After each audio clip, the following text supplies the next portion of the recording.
so you are inducted. How does that feel? Well, it's nice. Are we rolling now? We're going. Oh, yeah. Are you rolling?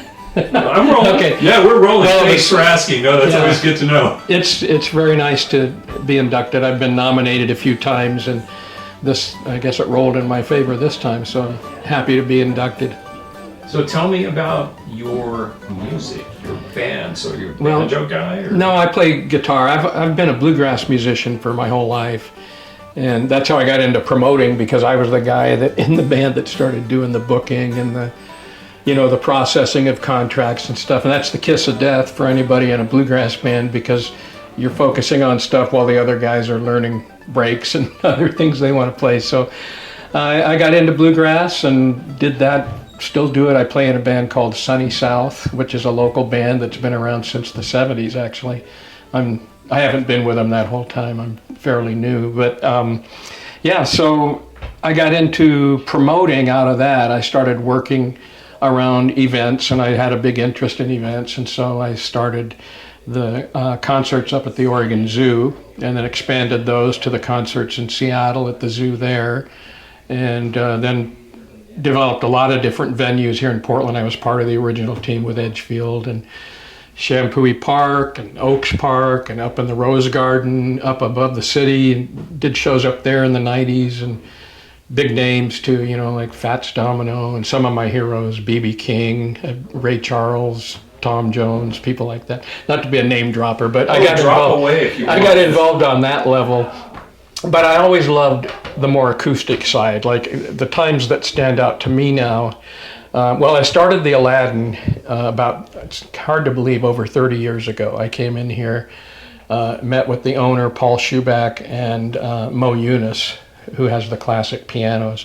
And they approached me and said, do you want to get involved here? They had just renovated the theater, and they put a pipe organ in here and thought they could do, some sort of artsy lecture hall, that kind of thing, and it wasn't working. And so I turned it into the Aladdin as a concert venue, and that was about 1991 or 2, something like that. So it's over 30 years ago. It's hard to believe.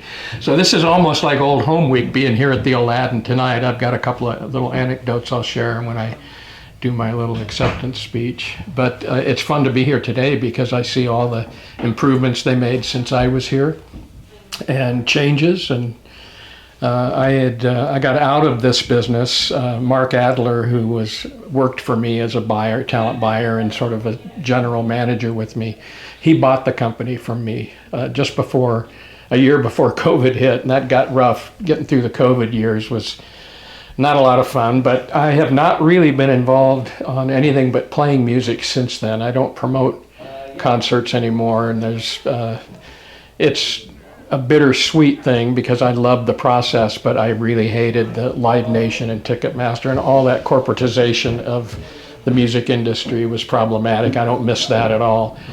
So now I play music a lot, and I consult, with some people here and there about events, but my primary focus is to sing lead and, sing some tenor harmony parts. I'm a rhythm guitar player. And my brother John Reischman's pretty much a world-class mandolinist now. He's all over the map with what he's doing. And so we've had brothers duets, back in the 70s, and we're sitting around the kitchen table. And, so that's my whole thing now. Tried farming for a while. I don't know how a farmer makes it. We were trying to do grass-fed beef and, chickens and things like that. There's no profit margin in it, so the small farmers got a tough road to hoe out here. So now it's just play music and spend time with my dogs and enjoy myself. So just back to this honor. Talk to me about how it feels for you. You've been, on the radar for a long time. Yeah. So what are you thinking? Well, I never got into it really for the glory of it as much as for, trying to make a living, raise a family, do all that stuff. And I was just lucky. I was at the right place at the right time with the right connections with people. I knew Mo Eunice from all the times I've rented pianos up at the zoo, and I've known Paul Schuback because of his fiddle, and he was a bass maker and cello and also fiddles, and I knew him through the fiddle world and a lot of guys that worked with him on, stringing bows or repairing fiddles. So that it was all kind of a natural synergy there. they knew who I was and said, would you consider taking over the Aladdin? So they were good partners. They, when we started next door, the lamp at the time was called the Tin Quill. And the Tin Quill had naked women on the bar dancing, and it was a very bizarre. And the Aladdin, up until just a few years earlier, had the reputation as being the most consecutively shown film, which was Deep Throat. And so it's got this weird pornographic history with the Tin Quill and Deep Throat.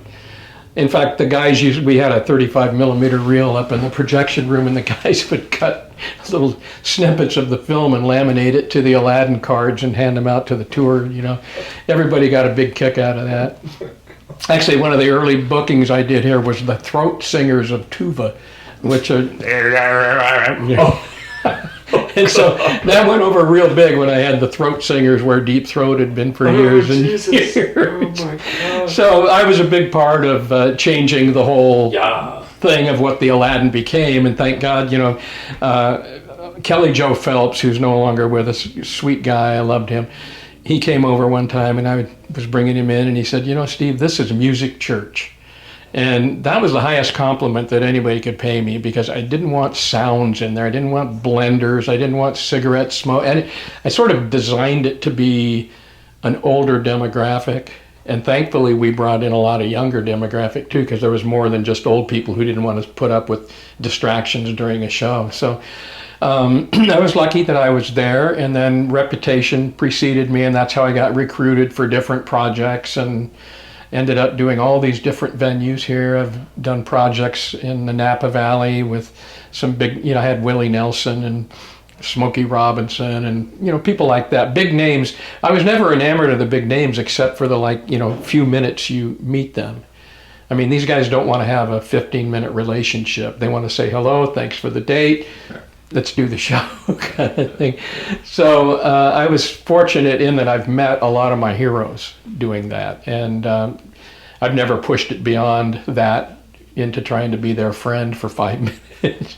But I love the fact that these folks, I could bring them to Portland and put them on in a show that I felt was, you know, high quality and worth seeing. I worked with a lot of nonprofits, and nonprofits as either a fundraiser for the nonprofits or involving the nonprofits in some way where we could take advantage of a 501c3 status, you know, for discounts on certain things. And so I did that for many, many, many years. And it's full circle back to now just playing music and not having to worry about the business side of it.